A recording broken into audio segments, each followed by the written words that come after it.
Tribal Verse by G.N. Devi. Introduction. The roots of India's literary traditions can be traced to the rich oral literatures of the tribes or Adivasis. Usually in the form of songs or chanting, these verses are expressions of the close contact between the world of nature and the world of tribal existence. They have been orally transmitted from generation to generation and have survived for several ages. However, a large number of these are already lost due to the very fact of their orality. The forces of urbanization, print culture, and commerce have resulted in not just the marginalization of these communities but also of their languages and literary cultures. Though some attempts have been made for the collection and conservation of tribal languages and their literatures, without more concerted efforts at an accelerated pace, we are in danger of losing an invaluable part of our history and rich literary heritage. This section is a small attempt to familiarize students with some aspects of the enormous wealth of oral tribal literature.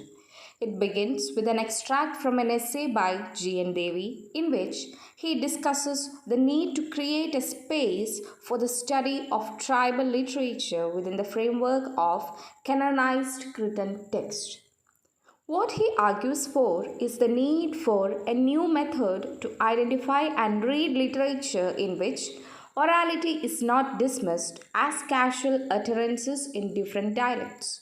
This is followed by two songs, one sung on the occasion of childbirth by the Munda tribals and the other on the occasion of death by the Kondh tribals.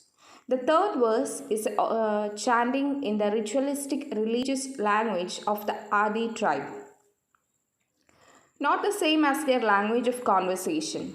Even though this is merely a small representation of a treasure of tribal or Adivasi songs, it indicates the immense diversity that exists among the tribal groups, inevitably influenced by their very specific historical, cultural, and geographical locations. Tribal societies continue to retain and reproduce their distinctive traditions, which usually find expression through their different languages. However, it is equally true that, though possessing their very specific languages, most tribal societies such as Munda, Kondh, Adi, and Bondo are bilingual. Moreover, while tribal groups like the Santhal become important subjects in dominant literary streams such as Bangla literature, there is a fairly well developed Santhali literature too. Besides this, tribes like Santhal and Munda have also played a prominent role in the socio and political movements of their regions. Birsa Munda, 1874 to 1901, spent his whole life fighting against colonialism and the exploitation of laborers. The Santals have emerged as a prominent group at the regional and state levels through their participation in the Jharkhand movement.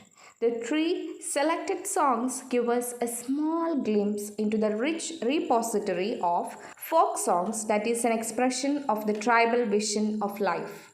Their close connection with nature is evident from their belief in the interdependence between human beings and nature.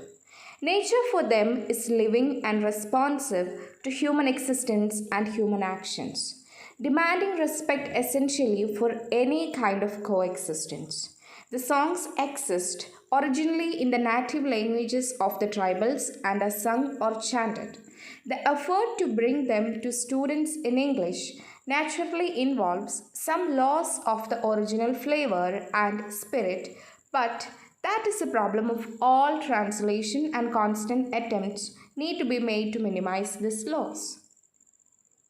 But for some conscious effort being made to first preserve these songs, these pieces of literature would have been lost to us completely. However, limitedly, it is only through translation that we are able to even access these works. Introduction to Painted Words. Most tribal communities in India are culturally similar to tribal communities elsewhere in the world. They live in groups that are cohesive and organically unified. They show very little interest in accumulating wealth or in using labor as a device to gather interest and capital. They accept a worldview in which nature, human beings, and God are intimately linked, and they believe in the human ability to spell and interpret truth.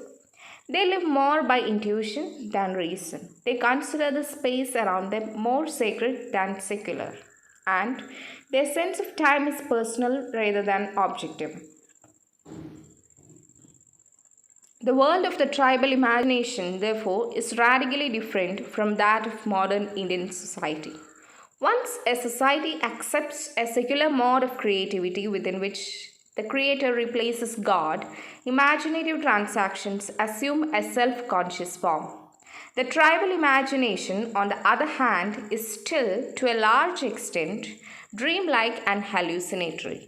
It admits fusion between various planes of existence and levels of time in a natural way. In tribal stories, oceans fly in the sky as birds, mountains swim in the water as fish, animals speak as humans, and stars grow like plants. Spatial order and temporal sequence do not restrict the narrative. This is not to say that tribal creations have no conventions or rules, but simply that they admit the principle of association between emotion and the narrative motive. Thus, stars, seas, mountains, trees, men, and animals can be angry, sad, or happy. It might be said that tribal artists work more on the basis of their racial and sensory memory than on the basis of a cultivated imagination. In order to understand this distinction, we must understand the difference between imagination and memory. In the animate world, consciousness meets two immediate material realities, space and time. We put meaning into space by perceiving it in terms of images. The image making faculty is a genetic gift to the human mind. This power of imagination helps us understand the space that envelops us. In the case of time, we make connections with the help of memory. One remembers being the same person as one was yesterday. The tribal mind has a more acute sense of time than sense of space. Somewhere along the history of human civilization, tribal communities seem to have realized that domination over territorial space was not their lot. Thus, they seem to have turned almost obsessively to gaining domination over time. This urge is substantiated in their ritual of conversing with their dead ancestors. Year after year, tribals in many parts of India worship terracotta or carved wood objects representing their ancestors, aspiring to enter a trance in which they can converse with the dead. Over the centuries, an amazingly sharp memory has helped tribals classify material and natural objects into a highly complex system of knowledge. The importance of memory in tribal systems of knowledge has not yet been sufficiently recognized, but the aesthetic proportions of the houses that tribals build, the objects they make, and the rituals they perform fascinate the curious onlooker.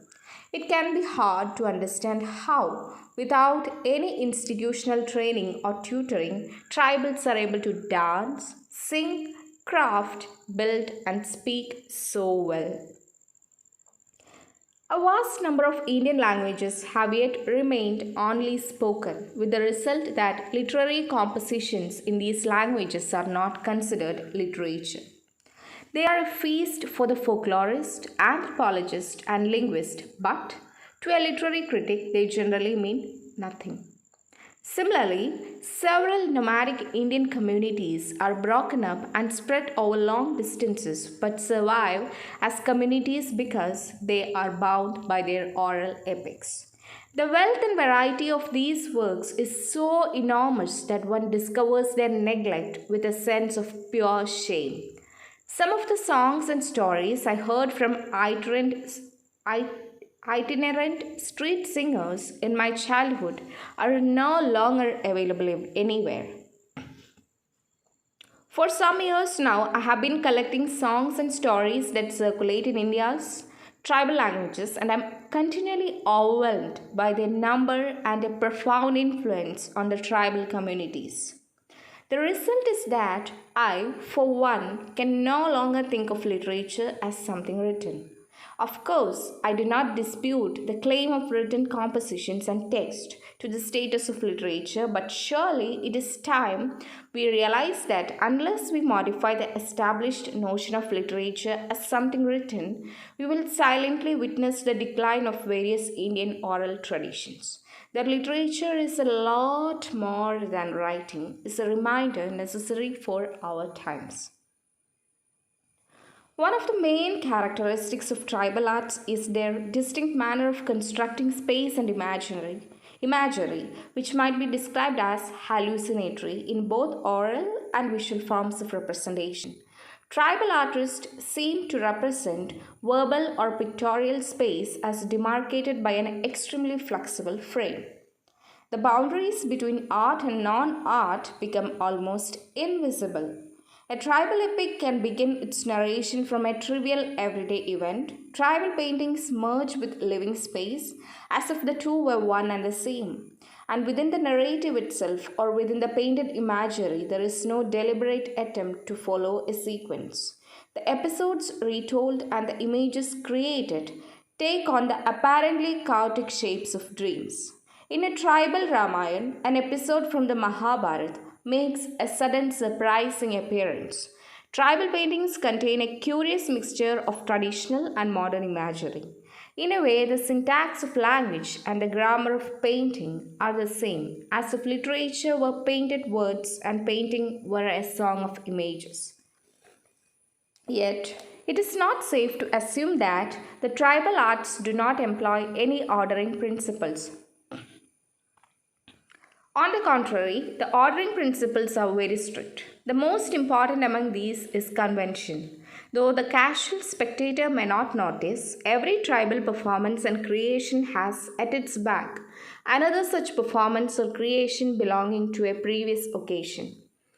The creativity of the tribal artist lies in adhering to the past a while, at the same time slightly subverting it.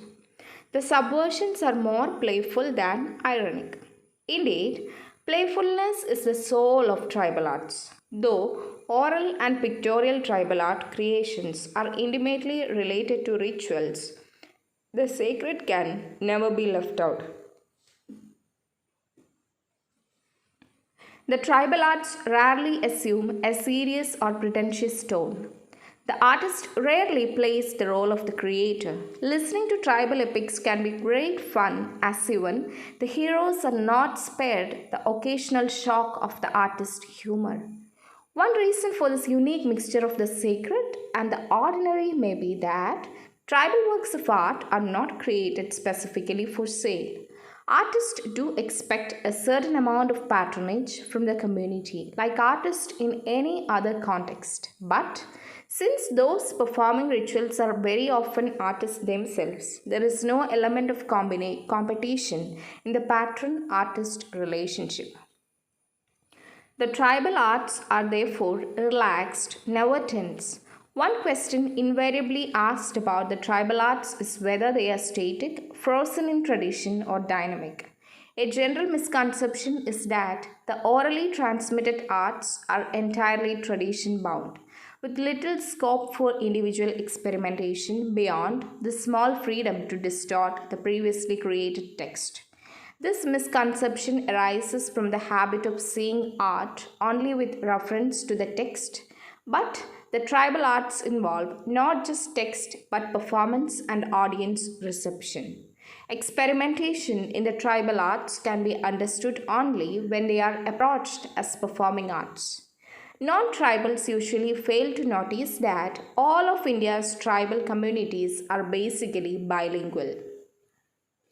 All bilingual communities have an innate capacity to assimilate outside influences and, in this case, a highly evolved mechanism for responding to the non tribal world. The tribal oral stories and songs employ bilingualism in such a complex manner that a linguist who is not alert to this complexity is in danger of dismissing the tribal languages altogether as dialects of India's major tongues. The language into which the works have been translated, English, carries massive colonial baggage.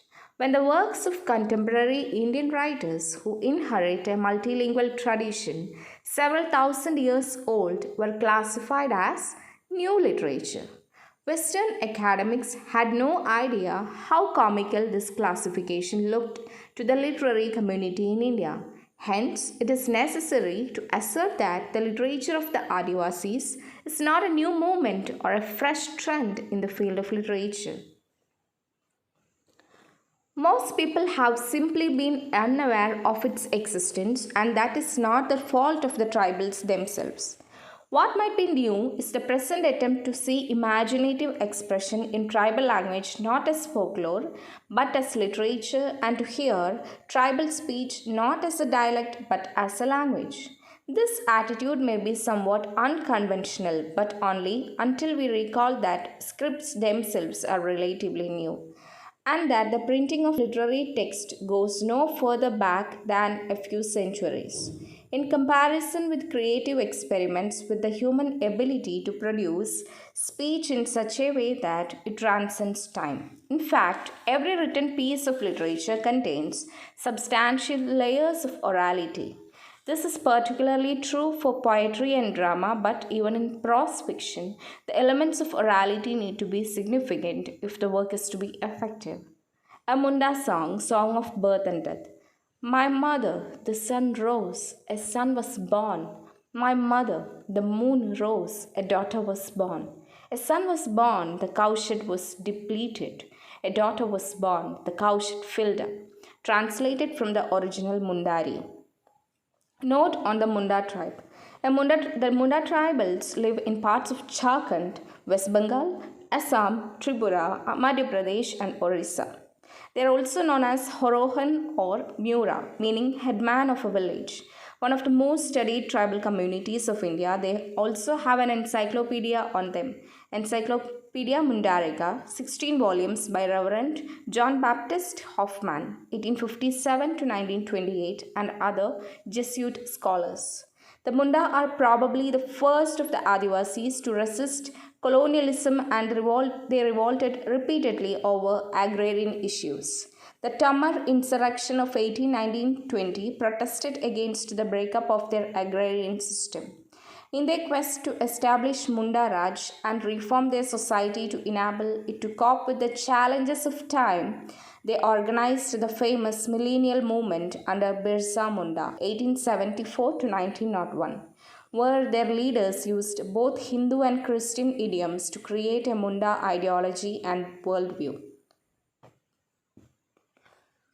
However, the uprising was quelled by the British. Note on the Munda song. Many ceremonies and rituals of the Munda are associated with birth, death, and marriage. Living in close harmony with nature, their lives are synchronized with the changing rhythms of nature. The seasons, the rising and setting of the sun, and so on, and not by clock time. The selected Munda song is sung to rhythmic folk tunes at the birth of a son or daughter and invariably communicates their close association with nature. Cattle set off to the pastures in the morning and return to their sheds at sundown. The birth of a daughter is associated with a cowshed full of cows and that of the son with its depletion. Clearly, the daughter is considered to be a more precious asset than the son. This is probably because in Munda society, the women have a dominant role to play in the various economic, social, and ritual activities. Second one, a corn song. This we offer to you. We can because we are still alive. If not, how could we offer at all and what? We give a small baby fowl. Take this and go away. Whichever way you came, go back, return. Don't inflict pain on us after your departure. Translated from the original Kond. A note on the Kond tribe. The term Kond is most probably derived from the Dravidian word Konda, meaning hill. Divided into several segments and distributed over the districts of Andhra Pradesh, Chhattisgarh, Madhya Pradesh, Maharashtra, and Orissa, these hill people speak the Kond language, though most of them are bilingual and so conversant with the major language of the state to which they belong. The Kond religion is a mixture of the traditional faith of the Adivasis and Hinduism. They do not have any dowry system, but they do fix a bride price that the groom pays to the bride either in cash or in kind. And not on the Kond song. The Konds observe a number of rituals in connection with birth, puberty, marriage, and death, with specific folk dances and songs for each occasion. They believe in the existence of gods and spirits, both benevolent and malevolent. The song here is sung at the death of a person beseeching the spirit of the dead to stop troubling the living. It is based on the Kond belief that people love their homes so much that their souls are reluctant to leave the hearth even after death. These spirits, though generally kind, can become harmful at times since they are now unable to participate in earthly life. It is therefore customary to make generous offerings to the spirit. The song begins by saying that the dead spirit will be able to receive offerings only if the others in the family continue to live and prosper. They reveal their willingness to do anything to make the spirit happy. But in return, the spirit must also promise not to trouble them with its visits. Third one, Adi song from the recovery of lost health. Oh, my beloved one, if you lost your health due to ill luck, I come forward here to save you with this emule, to call back your lost health. Listen to the sound of this sweet ornament and follow me to your sweet home. I tie this riding creeper to fasten your soul to your body. Follow the footprint of this cock. Come with me to your home. Translated from the original Miri Agam. A note on the Adi tribe. Adi is a generic term denoting hill people and it includes a number of groups. It may be applied to all the hill tribes around the Brahmaputra valley. The Adi are, however, concentrated in the east and west Siang district of Arunachal Pradesh. They believe that every object in the universe, be it human beings, animals, trees, or birds, have a spirit that needs to be nourished and propitiated. Dependent on nature for many of their needs, they believe that equilibrium in nature must always be maintained. Even though hunting is considered not just a means of procuring food but also an expression of courage and skill, they still believe that human beings must hunt for survival and not for greed. The Adi have two major languages that they use for two different purposes. The language for routine conversation is called Adi Agom. The second major language still in use is Miri Agom, a highly rhythmic language used for chanting during their rituals. The headman of the village is generally the best hunter as well as an expert in Miri Agom. Both languages are living languages and rituals and ceremonies provide the occasion for the teaching of Miri Agom to the younger generation. A note on the Adi song. The song selected here is actually a mantra that is chanted in Miri Agom to lure the spirit of good health back to the body of a sick person. The Adi believe that a person falls ill when the spirit of good health abandons the body due to some shock it may suffer. The above lines are chanted in a ritual performed by the maternal uncle of the sick person. Notes. Beloved one, the loved nephew or niece who is ill, I come forward here to save you. The maternal uncle of the sick person comes forward to perform the ritual for the return of the spirit of good health. Emule, amulet here a healing ornament. Listen to the sound of this ornament. This line and the ones that follow are addressed to the spirit of good health to request it to return to the ill body. Your sweet home, the ill body which is the real home of the spirit of good health. Ridin, a creeper that is supposed to have special medicinal qualities. Fasten your soul to your body. The riding creeper will tie the spirit of good health to the body to ensure its continued presence. Follow the footprints of this cock. Usually, an offering like a cock or a hen is made to propitiate the spirit of good health and persuade it to return to the ill body. About the author, G.N. Devi, born 1950, formerly professor of English at Maharaja Sayaji Rao University of Baroda, is the founder director of the Tribal Academy at Tejgarh, Gujarat. He is the director of Sahitya Academy's project on literature in tribal languages and oral traditions. He received the Sahitya Academy Award for his book After Amnesia and the Sark Writers Foundation Award for his work on the denotified tribes. Thank you all. Don't forget to subscribe.